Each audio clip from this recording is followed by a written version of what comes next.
완연한 가을 날씨가 이어지면서 나들이 가는 분들이 많은데요. 특히 곱게 물든 가을 단풍을 보기 위해 등산객들이 점점 늘고 있습니다. 산행은 건강에 좋지만 무리한 등산은 조심하셔야 하는데요. 특히 중년에 접어들면 관절과 뼈가 약해지기 때문에 각별한 주의가 필요합니다. 소리 아프다가 장다리 아프다가 발부터 종아리까지 아파서 올라가기 시작하는 거예요. 1~200m 정도 걸으면 또 아프고 아프면 또 쉬었다 걸으면 또 괜찮고. 우리나라 국민 중 약 80%가 일생 동안 한 번쯤은 허리 통증을 경험한 적이 있을 정도로 척추질환은 현대인의 고질병이라고 해도 과언이 아닌 만큼 그 숫자는 해마다 증가하고 있습니다. 하지만 많은 분이 척추 수술과 재발에 대한 두려움으로 통증이 심해도 병원 가는 걸 꺼리는 경우가 많다고 합니다. 하지만 척추 통증을 방치하게 되면 만성 질환으로 이어져 일상생활까지 위협할 수 있는데요. 오늘은 성공적인 척추 치료의 필수 요소에 대해 남태욱 원장과 자세히 알아보도록 하겠습니다.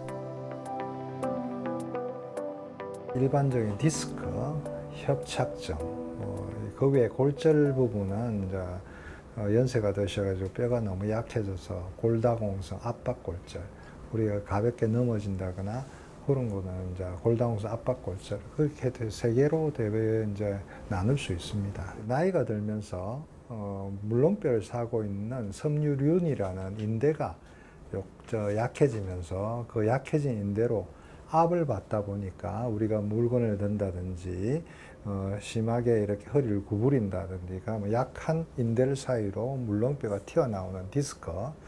그런데 이제 나이가 들면 점점 그 인대가 두꺼워지고 주변의 관절에서 뼈가 조금씩 자라나오면서 신경이 내려가는 길을 좁게 만드는 협착증이 있을 수가 있습니다.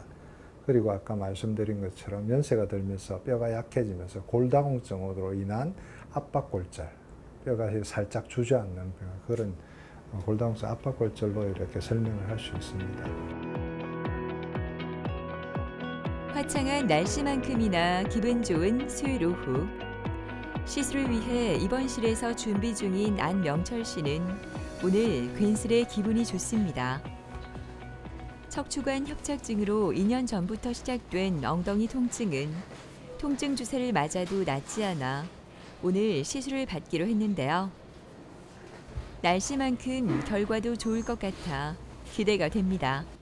허리가 계속 아프다가 이게 조금 허리가 많이 아프면서 진행되면서 이제 엉덩이와 다리 쪽으로 아프기 시작했습니다. 걷는 것 자체가 안 되니까 어디 밖에 나가는 것도 조금 힘들고 집에 있어도 집에서 왔다 갔다 해도 그 엉덩이가 약간 우리에 아픕니다.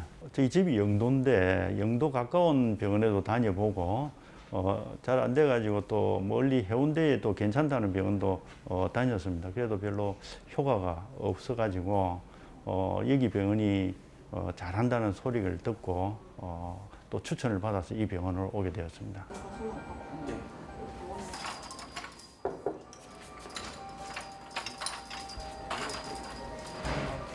지금 오랫동안 2년 전부터 허리가 좀 아프시고 다리가 저리는데 오른쪽이 더 심하시다, 그죠? 예. 오늘 하는 거는 뭐 대단한 걸 하는 게 아니고 여기 보시면 이 꼬리뼈로 이런 관을 올려가지고 이렇게 올라가지고 신경을 여기 막혀 있는 신경을 좀 풀어주고 뚫어주는 겁니다.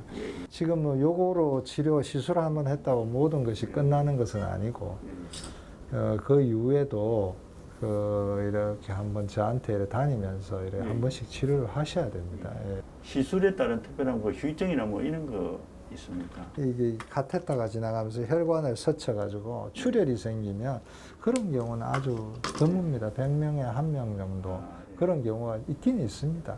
그런데 대부분은 수술은 그보다 합병증이 이제 예상치 못한 합병증이 많이 생기지만 시술은 그렇지는 않습니다. 제일 큰 합병증이라면 효과를 좀 덜 본다는 게 제일 큰 합병증입니다. 잘 알겠습니다. 예, 예. 그래 너무 걱정하지 마시고 이대로 해가지고 시술하고 난 다음에 저하고 그래서 꾸준히 한 관리를 해보시죠. 그럼 아무래도 좀 수월하실 겁니다. 예, 잘 알겠습니다. 예, 예. 안명철 씨 같은 경우에는 이제 은퇴를 하시고 일상 자기가 좋아하는 운동을 하고 싶고 이런데 또 이렇게 나이가 60이니까 아직까지 건강하시잖아요. 그래서 운동을 좀 과하게 하면 허리 통증이 있고 좀 심할 때는 다리 저림 증세가 있습니다. 이렇게 보면 위에는 이렇게 좀 더 뼈하고 뼈 사이 물렁뼈가 괜찮은데 3, 4, 5 전추 요 사이에 물렁뼈가 좀 더 다르면서 뼈까지 색깔이 이렇게 변화가 되어 있습니다. 이렇게 되면 물렁뼈 쿠션이 줄어드는 거죠. 그래서 장시간 같은 자세, 바닥에 오래 앉는다든지 차를 1시간 이상 운전을 한다든지 본인이 좋아하는 골프 이런 운동을 연습을 1시간 이상 하게 되면 허리가 아프고 다리가 저린 증세가 생기는 겁니다. 그렇기 때문에 이런 부분을 개선을 하려면 수술하기에는 수술할 정도까지는 안 되시고 근데 하기는 불편하고 이러다 보니까 여기에서 이렇게 디스크가 다른 부분에 카테터를 이렇게 넣어서 카테터가 이렇게 꼬리뼈로 올라가서 이게 디스크 다른 부분을 이렇게 풀어주는 거죠. 인위적으로 기구가 들어가서. 옛날에는 뭐 이거는 주사 치료 정도만 했었는데 요즘은 그렇게 카테터로 이렇게 신경 성형술이라는 한 방법을 하게 되면 훨씬 환자분이 삶의 질이 좋아진다는 거죠. 근데 이게 평생 가는 건 아니고 또 이렇게 무리하다면 2, 3년 지나면 또 다시 증세가 생기면 그때는 또 한 번 더 할 수도 있죠. 예, 그렇게 해서 삶의 질을 개선해 주는 부분이 치료 방법이 예전하고 좀 다른 부분입니다. 드디어 신경 성형술이 시작됐습니다. 이 시술은 통증 원인 부위에 약물을 직접 주사하기 때문에 비교적 이른 시간에 효과를 볼 수 있으며 실시간 영상 장치인 시암을 통해 환부를 확인하며 시술하므로 시술 정확도도 높다고 합니다. 시술이 끝나고 다음 날 아침이 밝았습니다. 명철 씨는 어젯밤 편하게 잠을 잤는지 궁금한데요. 어제 잘 주무셨어요? 예, 편히 잤습니다. 예, 예. 다행입니다. 예. 그래 좀 많이 아프지는 않습니까? 어제보다 오늘 자고 나니까 많이 좋습니다. 지금 여러 부위가 2, 3, 4, 5, 3, 4, 5부터 해가지고 디스크가 많이 좀 달아 있거든요. 예, 예. 그게 달아 있는데 그걸 아껴서 쓰셔야 됩니다. 예, 알겠습니다. 그래서 될 수 있으면 집에서 바닥에 앉지 마시고 예, 예. 쪼그려 앉아 일하시는 거 이런 거 좀 하지 마시고 그러니까 예, 예. 텃밭 농사 이런 거는 안 맞습니다. 예. 아침 저녁으로 30분 30분 걷기 하는 게 최고 좋습니다. 예, 그게 자기 몸 관리하는 겁니다. 예. 그대로 뭐 이렇게 관리하시면 되겠습니다. 예, 예. 고맙습니다. 예. 회진이 끝나고 명철 씨가 찾은 곳은 도수치료실인데요. 도수치료는 다양한 증상에 따라 맞춤으로 적용됩니다. 도수치료는 척추관 협착증의 증상을 완화하고 환자의 기능을 향상시키는 데 도움을 줄 수 있는 유용한 치료 방법의 하나로 척추 근육을 강화하고 척추의 움직임을 개선하는 다양한 치료를 받을 수 있습니다. 그 도수 치료를 왜 하느냐 이렇게 하는데 우리가 보면 축구 선수들 축구 한 경기 뛰고 나면 다음 경기 뛰려면 어떻게 합니까? 트레이너가 근육을 풀어야 되죠. 그래야지 빨리 회복해서 다음 경기를 뛸 거 아닙니까? 마찬가지입니다. 우리에게도 우리가 개인적으로 다니고 있는 트레이너는 없지만 우리가 병원에 와서 이렇게 일주일에 한 번씩이라 도수 치료를 하고 이러면 훨씬 더 근육이 풀어져서 다음 일을 하거나 자기가 뭐 일을 하는 부분이나 운동을 하거나 특히 직장 생활을 할 때 그런 것들이 훨씬 하기가 수월한 거죠. 저도 장시간 수술을 하고 나면 근육이 뭉쳐가 목이 아프고 이래 등이 아플 때가 많습니다. 그럴 때 같이 도수 치료팀한테 근육 풀어주고 나면 그 다음에 수술하는 게 훨씬 좀 수월합니다. 그런 것하고 똑같다고 생각하시면 됩니다. 제가 잠을 잘 때 그 왼쪽에서 오른쪽으로 돌아 눕지를 못했어요. 왼쪽에서 오른쪽으로 돌아 누우면 그 엉덩이 쪽에 통증이 매우 심해가지고 돌아 누울 때마다 악악 하는 소리가 날 정도였는데 어젯밤에는 아주 편안하게 잤습니다. 제가 일부러 한번 돌아 눕고 했는데도 그런 통증이 사라져가지고 참 좋았습니다. 아무래도 이제는 그 건강이 최고니까 의사 선생님 말씀대로 이제 아침 저녁으로 매일 걷는 운동을 좀 열심히 하고 싶습니다. 걷기를 뭐 직장 생활하면서 거의 못 했었는데 이제는 걷기 운동을 좀 열심히 하려고 합니다. 맛있는 음식 냄새가 입원실에 가득하지만 금식 중인 문영자 씨의 얼굴은 그리 즐거워 보이지 않습니다. 오랫동안 식당 일을 하면서 얻은 척추 질환으로 오늘 수술을 받기 때문인데요. 저린 증상이 계속돼 제대로 걸을 수도 없어 너무나 힘들었다고 합니다. 웬만하면 참으려 했는데 도저히 못 참겠는 거야. 한 10분 정도 걸어가면 이 아픈 게 타고 내려오는 거래. 그러니까 내가 가다가 의자 이런 게 있으면 앉아야 되는 거라. 그러다가 스스 또 좀 걸어가면 괜찮고 또 좀 걸어가다 보면 또 앉아야 되는 거라. 그게 자주 앉아야 돼. 이제 그리 되다 보니까 자꾸 좀에 걸으면 아프고 앉아야 되고 좀에 걸으면 앉아야 되고 침도 많이 맞고 또 한약도 많이 먹고 이런 일반 정형외과도 내가 몇 번 가보고 이랬는데 그때는 너무 이리 심하지를 안 하니까 움직일 수가 있으니까 애사를 세고 그냥 있었어요. 그런데 그게 이제 한 10몇 년이라는 세월이 흘렀는 거야. 그런데 이제는 나이가 이제 들고 이러니까 못 참겠는 거야. 그래서 수술을 하려고 이제 예, 안녕하세요. 예. 지금 문영자 씨가 요게 허리 MRI 사진인데 신경이 내려가는 게 요렇게 내려가는데 맨 밑에 마디가 여기에 뼈가 어긋났어요. 요렇게 뼈가 앞으로 밀려갔어요. 요렇게 전방전이증, 척추에서 신경이 나오는 구멍이 여기서 눌리다 보니까 맨 밑에 마디에 있는 신경이 많이 눌려서 신경이 눌리니까 이 다리가 이래 오른쪽으로 당기는 거예요. 허리가 너무 아파가지고 뭐 그거 하는 것 같으면 나사를 고정해야 되는데 나사를 고정 안 하고 허리가 안 아프니까. 예, 허리가 안 아프니까 신경만 좀 풀어주는 수술 하실 거예요. 괜찮으면 내일 아침에 되면 살살 움직일 수가 있어요. 그렇게 한번 봅시다. 예. 네. 너무 걱정하지 마시고요. 예. 문영자 씨 같은 경우에는 요번 천추, 5번, 6번이라고 하기도 하는데 뼈가 이렇게 어긋나 있죠. 여기서 보면 이렇게 어긋나면서 이 신경이 나가는 구멍에서 신경이 눌리게 되는 겁니다. 척추 전방전이증이라는 것은 우리가 크게 두 가지로 나누는데 척추 분리성 전방전이증이 있고 퇴행성 전방전이증, 후관절, 척추를 잡아주는 관절이 많이 닳아가지고 이렇게 전방전이증이 생깁니다. 분리성 전방전이증은 어릴 때 날 때 척추 협부라고 하는 뼈가 이 부분이 있는데 이 부분이 약하게 붙어가지고 이게 이렇게 20살 때부터 뼈가 이렇게 어긋나면서 이렇게 밀려나게 되십니다. 그래서 분리성 전방전이증은 이렇게 나사 고정을 해야 되는 가능성이 많습니다. 수술실로 내려가기 전 준비가 한창입니다. 영자 씨의 얼굴도 긴장감으로 더 굳어 보이는데요. 허벅지 저림 증상으로 마음껏 걷지 못했던 영자 씨.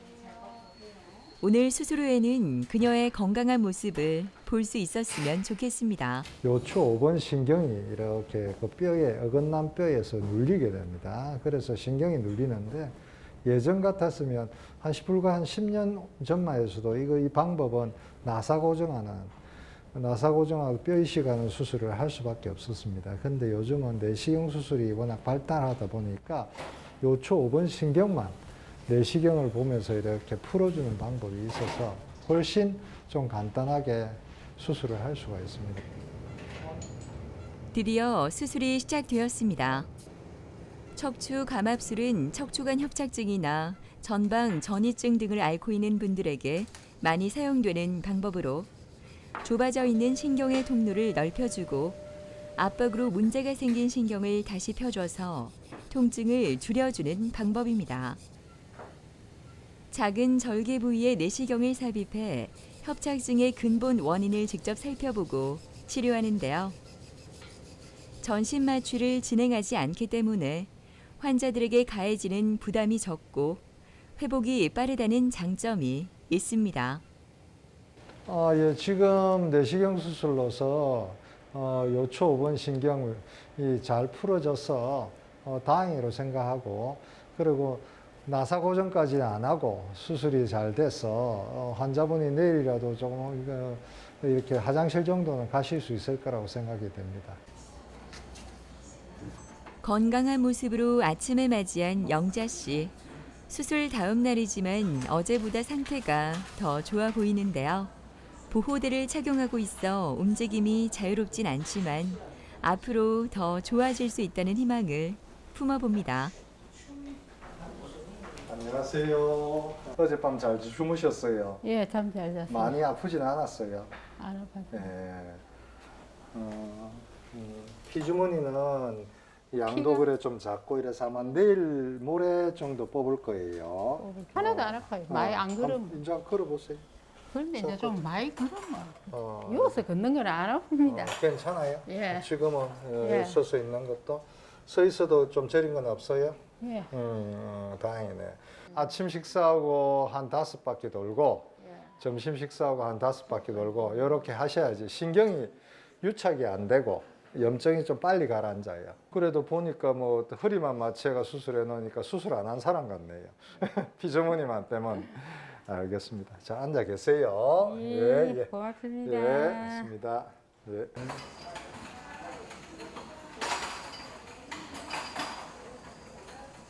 회진이 끝나고 부지런히 운동을 나선 영자 씨는 이번 병동에서도 모범생으로 통합니다. 한시도 쉬지 않고 가벼운 운동을 하는데요. 이제는 통증이 느껴지지 않는 것 같아 얼마나 다행인지 모릅니다. 한 번씩 쑤시고 요가 찍찍 찌르고 이랬는데 그거는 이제 없어졌어요. 수술하고 운동이나 하고 안 아프게 이제 안 아프게 해야 돼. 그게 목적이 됩니다. 이른 점심을 먹고 병원을 찾은 남상원 아버님은 요즘 좋아하는 춤을 마음껏 출 수 있어 얼마나 행복한지 모릅니다. 흥이 가득해 진료를 기다리는 이 시간도 음악에 흠뻑 빠져 있네요. 하루하루가 행복할 것만 같은 남상원 아버님이지만 몇 달 전만 해도 척추관 협착증으로 제대로 앉아있지도 못할 만큼 고생했다고 하는데요. 그때는 생각하고 싶지도 않을 만큼 고통스러운 시간이었다고 합니다. 무슨 물건을 들다가 삐끗했어요. 그래 그것이 오래됐는데 젊을 때는 괜찮았는데 차근차근 가니까 다리가 아파오기 시작하는 거예요. 이제 다른 병원에 가서 통증의학과에 가서 주사 치료 많이 받았죠. 허당, 종아리 아프다가 발 아프다가 왼쪽에 그래 되는데 또 오른쪽으로 와서 발부터 종아리까지 아파서 올라가기 시작하는 거예요. 저리고 땡기고 지나고 목은 이렇게 돌리면 자갈로 굴러가는 소리가 나고. 안녕하세요. 네, 반갑습니다. 예, 경과는 좋으시고요. 건강 너무너무 좋습니다. 다행입니다. 그래. 항상 이렇게 즐겁게 에너지 넘치게 사시니까 좋네요. 이제 연세가 그래도 뭐 작지 않은 나이인데 젊게 사시니까 항상 옷도 젊게 입고. 춤추려면 옷을 이쁘게 입고 그래 해가지고 다녀야죠. 깔끔하게. 나이도 그래. 이제 70 넘는데 자기 몸 관리는 자기가 해야죠. 여기 그때 4번, 5번에 협착증이 심했었는데 수술하고 신경이 잘 풀어져 가지고 그래도 뭐 걷는 것도 잘 하시고 무릎, 목, 아. 허리 뭐 아픈 데가 1도 없어. 조금도 안 아파. 아껴 쓰십시오. 고맙습니다. 예.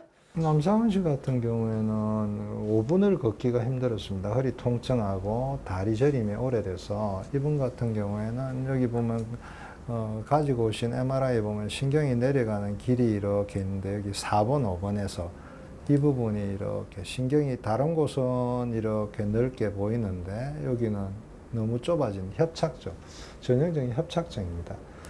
이 협착증이 생겨서 협착증 때문에 이렇게 오래 걸으면 허리를 펴고 이러면 허리를 펴면 이 협착증이 정세가 심해지거든요. 그래서 조금 허리를 구부리면 조금 수월해집니다, 정세가. 그래서 한 5분 걸으면 다리가 저리고 엉치가 무겁고 빠지나는 정세가 생기기 때문에 이렇게 구부리고 있다 좀 걸어가면 좀 수월하고 이런 정세가 오랫동안 있어서 본인이 하고 싶은 걸 할 수가 없는 겁니다. 척추관 협착증은 척추 중앙의 척추관, 신경근관 또는 추간공이 좁아져서 허리의 통증을 유발하거나 다리에 여러 복합적인 신경 증세를 일으키는 질환을 말하는데요. 대부분 퇴행성에 의한 것으로 초기 증상은 퇴행성 척추염과 비슷하게 시작된다고 합니다. 척추 주변의 관절을 사고 있는 인대, 황색 인대라는 것이 있습니다. 황색 인대가 두꺼워지고 그다음에 관절에서 뼈가 자라나와서 신경이 내려가는 길을 좁게 만듭니다. 허리 중에서 많이 서는 마디가 4번, 5번 마디입니다. 우리가 허리 운동의 대부분 한 30-40%를 척추 4번, 5번이 담당을 하고 있습니다. 그래서 제가 수술하는 환자의 한 절반 정도가 4번, 5번입니다. 그래서 4번, 5번과 마디가 가장 많이 생깁니다. 그래서 남상원 씨도 4번, 5번이 협착증이 생겼죠. 내시경으로 수술을 하고 나서 여기가 눌리던 신경이 이렇게 넓어져 가지고 이게 눌리던 신경이 넓어지니까 본인이 하고 싶은 부분을 다 하실 수 있는 겁니다. 제가 좀 걱정이 되는 건 너무 경과가 좋다고 무리할까 봐 그게 좀 걱정이 되긴 합니다. 달라진 거는 뭐 아픈 거는 1도 없어져. 1도 없어졌어. 아픈 거는 없는데 이제 몸이 이제 나이가 좀 있고 하니까 힘이 좀 들었지. 계단 올라가기 너무 힘들었는데 요즘은 그것도 풀려가지고 이제 걷는 것도 많이 조금 빨리 걸어도 괜찮아. 오늘 아침은 더 좋더라고. 바람은 이제 제일 바람이 이제 걷는데 이상 없는 거 그것만 뭐 바람은 더 이상 없어요. 걸음 잘 걸을 수 있으면 다 할 수 있으니까. 나는 뭐가 제일 중요하나? 난 춤을 춰야 돼. 서가지고 걸음만 어느 정도 걸을 수 있으면 춤을 출 수 있으니까. 디스크나 협착증이 있을 때 주사치료를 하거나 아니면 수술하는 방법밖에 없었습니다. 그런데 요즘은 주사를 주더라도 그 가장 심한 부위를 찾아서 MRI나 이런 걸 진단을 해서 신경근 차단술이라든지 초음파를 본다든지 엑스레이 텔레비전은 시암이라고 하는 엑스레이 텔레비전을 보면서 그 신경을 약물로 풀어주는 신경근 차단술, 또 신경성형술이라는 방법도 있고, 예전에는 무조건 이만큼 크게 절개해서 나사 고정하거나 풀어주는 감압술밖에 없었는데 우리는 요즘은 내시경으로 그 진짜 심한 부위에 찾아 들어가서 근육의 손상을 최소화하면서 신경을 풀어주는 내시경 수술이 있다 보니까 훨씬 방법이 다양해지는 겁니다. 제가 그 레지던트 할 때 배우던 방법하고는 지금 많이 바뀌게 되었죠. 그래서 너무 두려워하지 마시고 증세가 있으시면 찾아와서 검사해 보시고 어떤 부분을 어떻게 치료하는 방법이 있는지, 무조건 수술하는 것이 아니고 이렇게 여러 가지 다양한 방법이 있으니까 그 다양한 방법으로 치료를 하시면 훨씬 삶의 질이 개선이 되고, 시술하고 나서는 일주일 3, 4일 지나서 이렇게 직장에 복귀하고 일을 하시는 경우가 있으니까 또 그런 부분을 찾아서 의논해가지고 치료를 잘 하시고 생활하시도록 하는 게 제가 하고 있는 일입니다. 척추 질환은 선천적이거나 사고 등의 외상을 제외하면 나이가 들면서 발생하는 퇴행성 변화가 원인인 경우가 많다고 합니다. 평소 생활 습관을 교정해 질환을 예방하려는 노력이 무엇보다 중요하다고 하는데요. 평소 척추 건강을 지키기 위한 꾸준한 운동과 관심이 척추 질환을 예방하는 지름길이 아닐까요?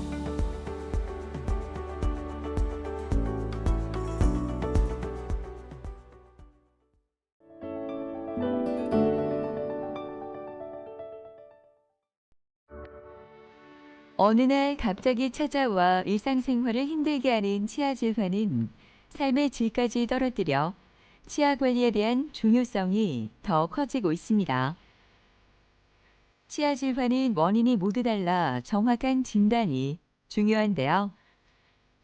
방치하게 되면 치아를 모두 상실하게 될 뿐만 아니라 더 큰 질환으로 악화할 수 있으니 주의하셔야겠습니다. 가면 갈수록 이제 이게 사용을 하니까 이게 늘어나니까 잇몸 줄어들고 늘어나고 이러니까 빠지는 증상, 밑에서 빠지는 증상이 일어나는 바람에 씹지를 못하니까 소화도 잘 안 되고. 다양한 이유로 치아를 상실했을 때 이를 대체할 수 있는 치과적 치료는 여러 가지가 있지만 환자의 상황과 증상에 따른 맞춤 치료가 필요합니다. 최근 고령이나 만성질환 환자에게도 시술이 가능한 디지털 프라치 임플란트에 관한 관심이 높아지고 있는데요.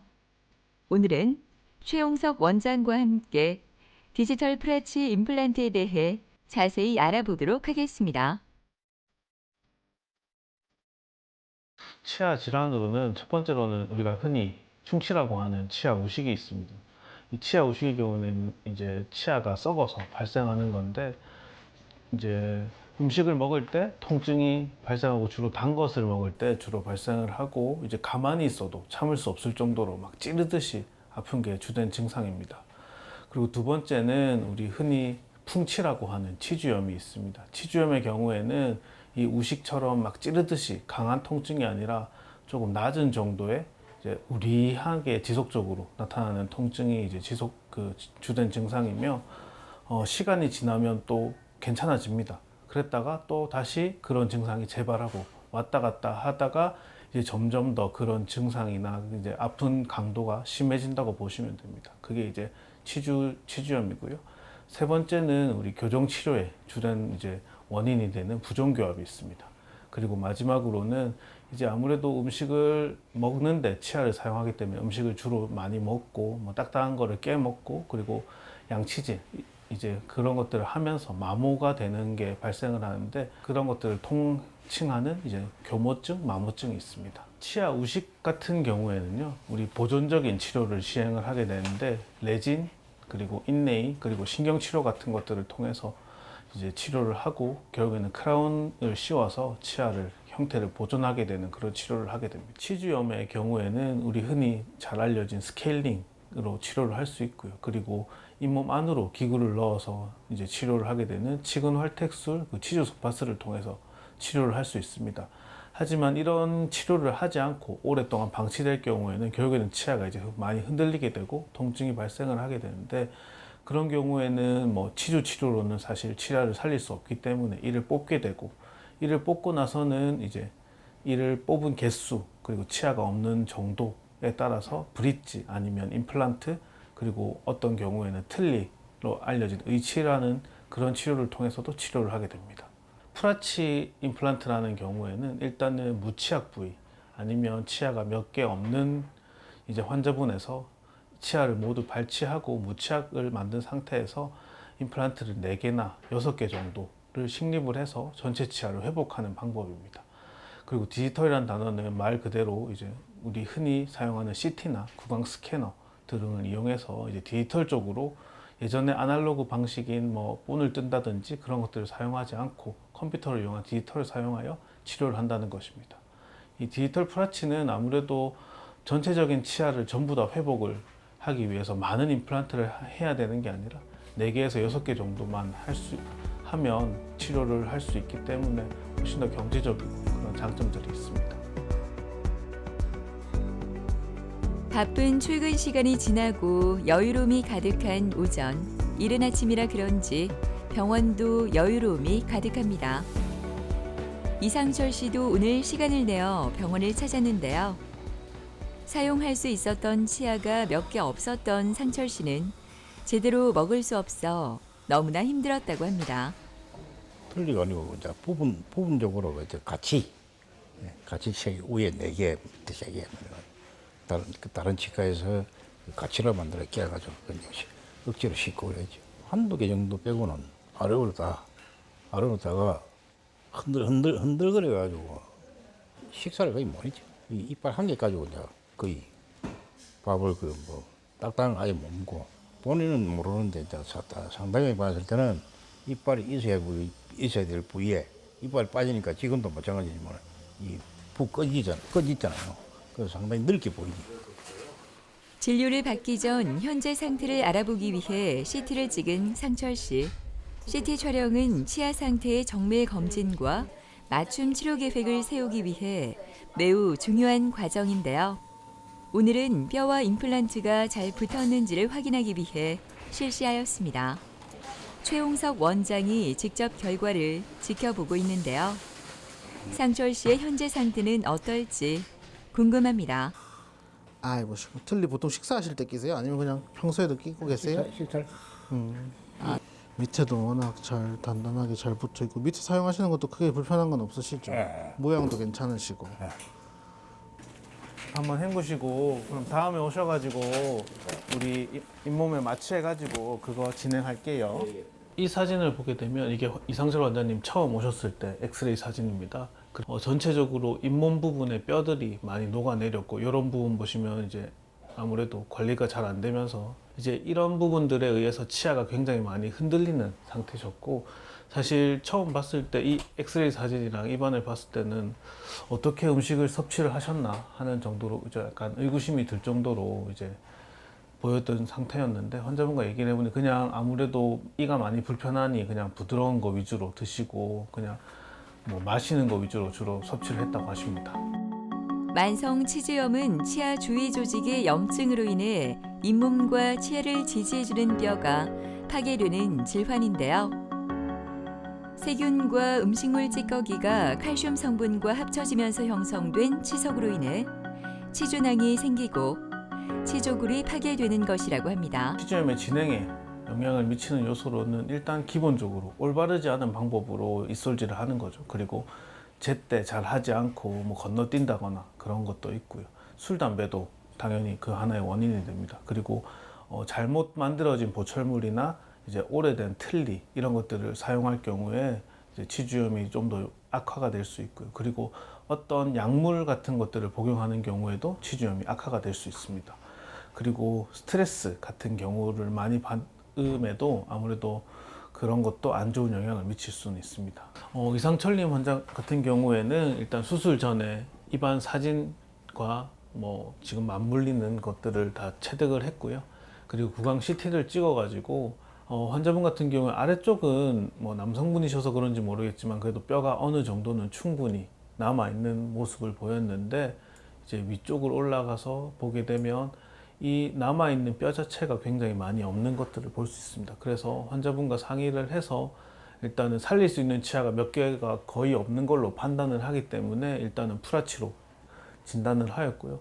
환자분과 얘기를 해서 일단은 뼈가 많은 아래쪽 같은 경우에는 이제 디지털 프라치로 진행을 하기로 했고, 위쪽은 이제 뭐 비용이나 그런 환자분의 이제 요구에 따라서 임플란트를 심고 그거에 맞춰서 틀니를 처음에는 계획을 했습니다. 그래서 하악을 수술을 했고, 환자분이 그 수술을 하고 나서 임시치아를 바로 놓고 사람들과 만나는 것도 그렇고 통증도 거의 없으시고 하셔가지고, 그럴 거면 틀니를 사용하는 것보다는 그냥 조금 더 투자를 해서 환자분이 이번 기회에 치료를 제대로 해보고자 하셔가지고 위에도 디지털 프라치로 같이 계획을 하셨고, 위에 같은 경우에는 뼈가 좀 더 많이 없었기 때문에 뼈 이식을 하면서 지금 일단은 디지털 프라치 임플란트 식리까지는 끝낸 상태입니다. 근데 지금은 요걸 하니까 그런 대로 씹을 수 있고, 옛날에 김치도 제대로 못 씹거든. 지금은 김치도 씹고 괜찮죠. 뭐 정기적으로 1년에 뭐 한 6개월에 한 번씩인가 뭐 병원에 치과에 가가지고 사고 관리를 해야 된다 하더라고요. 오늘 뭐 내 병원에서 여기 치과에서 나는 지시를 안 해주고 있습니다. 그 지시에 따르면 돼요. 오랜만에 곱게 화장을 하고 병원을 찾은 조주아 씨는 요즘 이런 시간이 참 즐겁습니다. 몇 달 전까지만 해도 틀니 때문에 사람 만나는 것도 꺼렸던 그녀가 이렇게 변할 수 있었던 이유, 바로 프라치 시술을 찾은 자신감 때문이라고 하는데요. 예전부터 치아가 좋지 않아 40대부터 틀니를 한 주아 씨. 그때의 불편함은 생각하고 싶지도 않습니다. 잇몸이 약해져가지고 갑자기 막 뭐라고 해야지, 풍치라고 하나? 그래갖고 치과에서 이게 하나씩 흔들리니까 빠지더라고요. 중간중간 이해 넣기가 힘들다고 전체적으로 합시다. 그러니까 위에 말고 밑에만 그래갖고 2개 남겨놓고 밑에만 이제 그렇게 했고, 위에는 그냥 부딪지 이빨 씌우는 걸로 전체 씌워가고 그렇게 하고 한 12년 정도 그렇게 지냈어요. 근데 가면 갈수록 이제 이게 사용을 하니까 이게 늘어나니까 잇몸은 줄어들고 늘어나고 이러니까 이제 거기서 이제 자꾸 막 빠지는 증상, 밑에서 빠지는 증상이 일어나는 바람에 자꾸 치과 가고 이제 떼고 하는데도 또 계속 불편하더라고요. 아, 이건 아니다. 계속 이제 그래도 이제 또 사용하고 하다가 미루다가 이렇게 오며 가면 계속 동네에서 왔다 갔다 하면서 이거 현수막을 보게 돼갖고 이게 뭐지? 아니 얘기는 들었는데 전혀 이제 모르는 부분이니까 와하고 상담을 받았지. 스님은 이제 상담을 해주시고 설명해 주시고 이렇게 하다 보니까 선택하게 돼갖고 이제 시작을 하게 된 거예요. 이게 수술하고 나서 잇몸이 부어 있던 상태였기 때문에 지금은 붓기가 빠지면서 조금 공간들은 있거든요. 근데 요것들은 두 번째 이제 임시치아 만들면서 잇몸에 딱 맞게 완전하게 붙일 거니까요. 그게 걱정하지 마시고요. 지금 오랜 아까 시간 왼쪽으로 틀니 쭉 사용으로 오른쪽으로 지쳐 있었던 펼쳐져 주아 있거든요. 씨. 다 해보시고. 임시 치아를 쓰고 있지만 불편함을 전혀 느낄 수 없을 만큼 좋다고 하는데요. 더 달라질 모습 기대해 봅니다. 다음에 오시면 위에 거랑 밑에 거랑 우리 본 한번 뜨는 거 해가지고 이제 그 다음 걸로 교체하고 그렇게 할게요. 네, 고생하셨습니다. 조조 환자분 같은 경우에도 치주염으로 인해서 이제 불편함을 가지고 계셨고 이제 다른 치과들에서 이가 조금 하나가 안 좋으면 이걸 뽑고 이거 뽑고 해서 전체적으로 하나하나씩 계속 뽑아셨던 분이셨는데 결국에는 그렇게 하다가 치료를 해야 되니 틀니를 사용하고 계셨습니다. 이제 틀니를 사용하다 보니 이제 앞니 같은 경우에는 이제 치료를 해서 이제 틀니를 사용하고 계셨는데 이제 무리하게 힘이 많이 가해지다 보니 부러지는 이제 상황이 오게 되셨습니다. 그래서 보시면 여기 남아 있는 치아 같은 경우에도 이렇게 충치가 굉장히 심하게 있는 상태를 볼 수 있습니다. 아래쪽 같은 경우에는 디지털 프라치를 진행을 했고요. 위쪽 같은 경우에도 사실상 살릴 수 있는 치아가 여기 보시는 오른쪽 요 송곳니 치아 하나밖에 없었습니다. 위아래 다 뼈이식과 이제 임플란트 식립을 진행을 하였고요. 수술하고 지금 현재 한 달 정도 된 상태인데 뼈랑 임플란트랑은 굉장히 잘 융합이 되어 있는 상태로 파악이 되었고 그래서 1차적인 수술이 끝나고 나서 하는 임시치아를 이제 바꾸고자 이제 오늘 뭐 CT 찍고 나머지 과정들을 진행을 하였습니다. 프라치 임플란트는 환자의 상태를 파악하기 위한 상담을 시작으로 시술 과정과 치료 계획을 잡고 CT와 구강 스캐너를 이용해 진단과 가이드를 제작하게 됩니다. 정밀한 진단을 통해 시술이 진행되고 시술 당일 임시치아를 체결하게 됩니다. 수술하고 나면 임시치아 끼고 단단한 거 그냥 바로 드시는 분들이 계세요. 근데 그렇게 되면 임시치아가 부러진다거나 임플란트에 이제 무리한 힘이 가해지기 때문에 임플란트가 실패를 할 수 있습니다. 그렇기 때문에 저희가 만들어 드리는 거는 붓기도 조금 덜 붓게 만들고 그리고 환자들이 어떤 사람들을 만날 때 심미적으로 좀 보이고 하기 위해서 그런 것들을 만들어 드리는 거기 때문에 이게 플라스틱이라는 걸 인지를 하고 좀 부드러운 거 위주로 일단 식사를 하시는 게 제일 중요하고요. 나머지 같은 경우에는 일반적인 우리 수술하는 것과 똑같이 붓고 아프고 또 피가 날 수 있기 때문에 하루 이틀 정도는 얼음찜질 해주셔야 되시고 그리고 술, 담배는 피해 주시고 입안을 깨끗하게 가글 같은 것들을 이용해서 꼭 구강을 깨끗하게 유지하는 것이 제일 중요합니다. 조조아님 같은 경우에도 지금 이제 두 번째 임시치아를 통해서 이제 위아래 이제 잘 맞물리게 만들어서 그거를 한 2달 정도 유지할 예정이고요.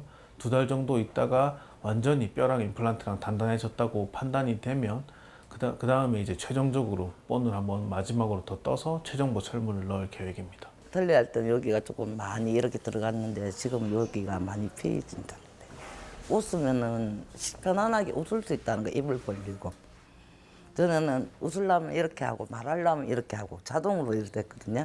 그럼 지금 이렇게 안 가리고도 말을 할 수 있다는 거. 아직까지 단단한 건 못 씹어도 그래도 전에 먹는 거에 비하면은 뭐 한두 번 씹었다면 이거는 10번 정도까지 씹을 수 있고 그래서 엄청 편해졌지. 근데 단 하나 아직까지 임시치아니까 이게 발음이 제대로 안 되고 불편하다는 거 조금. 그 고기 뜯는다고 하나? 왜 있잖아요. 그리고 김치가 제일 씹어 먹고 싶어. 예, 오이지 있잖아요. 오이김치. 그걸 전혀 이렇게 씹지를 못했거든요. 아예 먹고 싶어도 굉장히 좋아하는데 오이소백이 있잖아요. 근데 그걸 전혀 먹어보지를 못했어요. 몇 년 동안. 그걸 진짜 한번 딱 앞니로 깨물어 갖고 자꾸 막 씹어보고 싶은 그거. 먹는 거 이상 뭐 다른 거는 아직까지 생각은 안 해봤어요. 편안한지 그런 거.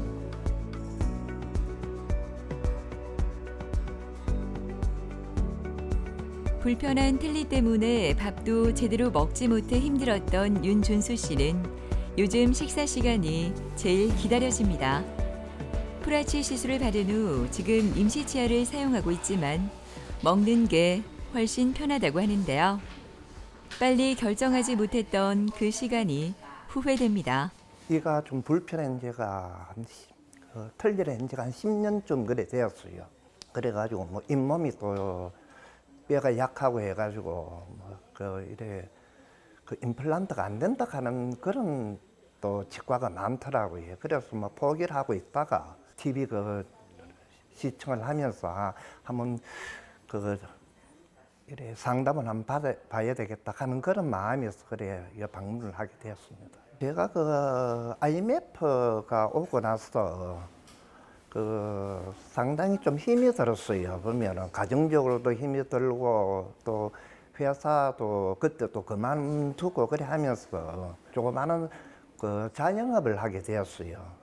거기서 이제 스트레스도 많이 받고 또 몸도 무리를 해가 좀 많이 하다가 보니까 자연적으로 이가 많이 흔들리고 또 풍치도 오고 잇몸도 약하고 이제 그렇게 되었습니다. 뭐 불편한 거는 첫째 이제 못 먹고 뭐 잘 씹지는 못하니까 소화도 잘 안 되고 소화가 잘 안 되다 보니까 뭐 항상 체한 그런 느낌을 가질 때가 많았습니다. 많았고 이제 두 번째는 뭐 이가 이래 이제 빠지고 하다가 보니까 외부 사람들하고 이래 접촉하기가 좀 꺼려지는 그런 게 좀 많았습니다. 진료를 위해 이동하는 준수 씨. 오늘은 최종 보철 전 좀 더 강도 높은 치은 형태를 반영한 2차 임시 틀니를 제작한다고 하는데요. 현재 준수 씨의 구강 상태를 살펴보고 그에 맞는 치료를 진행합니다. 뼈 이식을 한 후 임시치아를 착용한 상태이기 때문에 붓기가 있는지 확인하고 잇몸에 좀 더 편하게 장착될 수 있는 2차 임시 틀니를 디자인하게 됩니다. 아무래도 잇몸 마취하고 잇몸 절개하고 했기 때문에 한동안은 조금 불편하실 수 있어요. 그래서 일주일 있다가 실밥 뽑을 건데 그동안 술, 담배 하시지 마시고 약 잘 챙겨 드시고 하시면 될 것 같아요. 네, 감사합니다. 고생하셨습니다.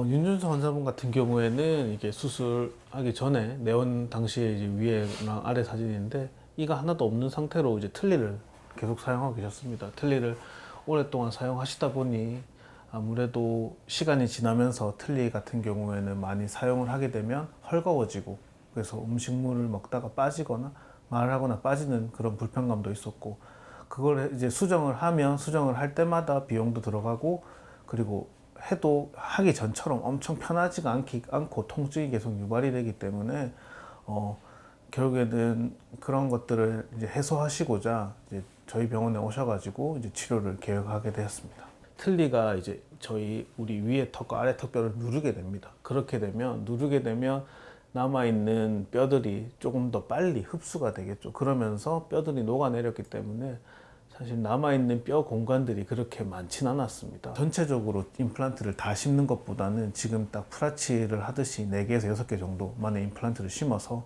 이제 구현을 하는 게 좀 더 효과적일 거라고 판단을 해서 뼈이식 필요한 부분에 뼈이식을 하면서 이제 디지털 프라치로 계획을 하였습니다. 기공실이 바빠졌는데요. 윤준수 씨의 2차 임시 틀니가 제작되고 있기 때문입니다. 최홍석 원장도 환자에게 가장 적합한 틀니를 제작하기 위해 기공사와 의견을 나누고 있는데요. 기술력뿐만 아니라 환자에게 가장 알맞은 보철을 제작하기 위해서는 의료진과 기공실의 소통이 무엇보다 중요합니다. 디지털 프라치를 하시는 분들은 거의 대부분 이가 많이 흔들렸고 이가 남아있는 이가 많이 없으신 상태에서 부드러운 음식 위주로 식사를 하셨기 때문에 아래턱 같은 경우에는 조금 앞쪽으로 튀어나오는 그런 양상을 많이 보이고 있습니다. 그래서 그런 양상들을 수술하고 나서도 만약에 유지를 하게 되면 턱이 아래쪽으로 튀어나오게 되기 때문에 그런 것들을 아무래도 피해줘야 되기 때문에 그런 위치 관계를 첫째로 유지하는 게 제일 중요하고요. 좀 더 잇몸에 잘 맞게 그런 붓기가 깔아앉아 있는 상태에서 잇몸에 딱 달라붙게 하는 그런 과정들이 필요하게 됩니다. 그래서 그런 것들을 좀 더 중점적으로 해서 2차 임시 치아를 만들고 있고, 마지막으로는 임시 치아나 임시 틀니 같은 경우에도 오른쪽 왼쪽 양쪽으로 골고루 잘 물리게 돼야 됩니다. 한쪽만 많이 물리고 한쪽은 붕 뜨게 되거나 하게 되면 비이상적으로 그쪽에 힘이 많이 가해지기 때문에 임플란트가 실패하게 되는 요인이 되게 됩니다. 그래서 임시 치아를 만들 때도 양쪽 오른쪽 왼쪽 전부 다 잘 맞물리게 골고루 적합이 되도록 하는 것들을 신경 쓰고 있습니다. 그래서 위에 상악과 하악 모두 뼈 이식과 임플란트 수술을 하였고, 한동안 그런 위아래 관계를 맞추기 위해서 오셔가지고 턱 움직임을 조절을 하고 침을 삼키는 그런 과정을 통하면 또 치아 위아래 턱 자체가 원래 상태대로 또 움직이기도 하거든요. 그런 것들을 통해서 환자분에게 계속 교육과 이제 훈련을 하게 했고, 지금은 어느 정도 이제 위아래 정확하게 맞물리는 그 위치를 잡아서 환자분이, 그래서 현재는 그 상태로 유지를 하고 있고, 그 과정이 한 달 정도 시간이 걸렸기 때문에 그 기간 동안 또 임플란트랑 뼈랑도 융합이 됐다고 판단을 해서 지금은 이제 2차적으로 임시 치아를 만들려고 하고 있습니다. 뭐 첫째는 이제 이래 뭐 자신감을 많이 갖게 되겠지. 안 그렇겠어요? 보면은 전에 뭐 틀니로 해가지고 불편하고 한 그런 것도 그렇지만은 외부적으로 이래 사람을 만날 때 자신감을 갖게 되는 그런 게 상당히 좀 좋을 것 같아요. 보면은 이빨 치료를 이제 마치고 나면은 잘 관리를 해가지고 뭐 최대한 이래 관리를 잘 해가지고 뭐 좀 오래 쓸 수 있게끔 그래 좀 관리를 잘 해야 안 되겠나 하는 그런 생각을 가집니다. 보면은 예방을 하는 것이 중요한데, 예방하는 방법으로는 사실 별거 없습니다. 그냥 집에서 하루 3번 식사하시고 나서 양치질을 꼭 하는 게 꼭 필수적이고요. 올바른 방법으로 제대로 된 양치질을 하는 게 제일 중요하고, 사실 치과 같은 경우에는 아프다고 하는 핑계, 그리고 뭐 그런 기계 소리 이런 것들 때문에 선뜻 내원하시기가 어려운 경우들이 많은데, 아프지 않더라도 요즘에는 스케일링도 보험이 1년에 한 번씩 되고 하기 때문에 오실 수 있으시면 아프지 않더라도 오셔서 스케일링도 받으시고 구강 검진도 받으시고, 그리고 뭐 어떤 문제가 생긴다고 하면 그 크기가 작을 때 치료를 하는 것이 제일 아무래도 비용적인 것이나 나중에 통증이나 이런 것들을 예방하는 데도 이제 필수적일 것 같습니다. 그래서 치과에 방문하는 거를 겁먹하지 마시고 그냥 주기적으로 오셔서 검진 받으시고 집에서 깨끗하게 올바른 방법으로 입안 관리만 잘 해주시면 제일 좋을 것 같습니다. 노년기 삶의 질을 떨어뜨리는 여러 가지 이유 중 하나가 바로 치아 건강이라고 합니다. 최근에는 중장년층에서도 치아 문제로 힘들어하는 분들이 많다고 하는데요. 이제는 방치하지 말고 빠른 진단과 치료로 새로운 삶을 시작해 보시는 건 어떨까요?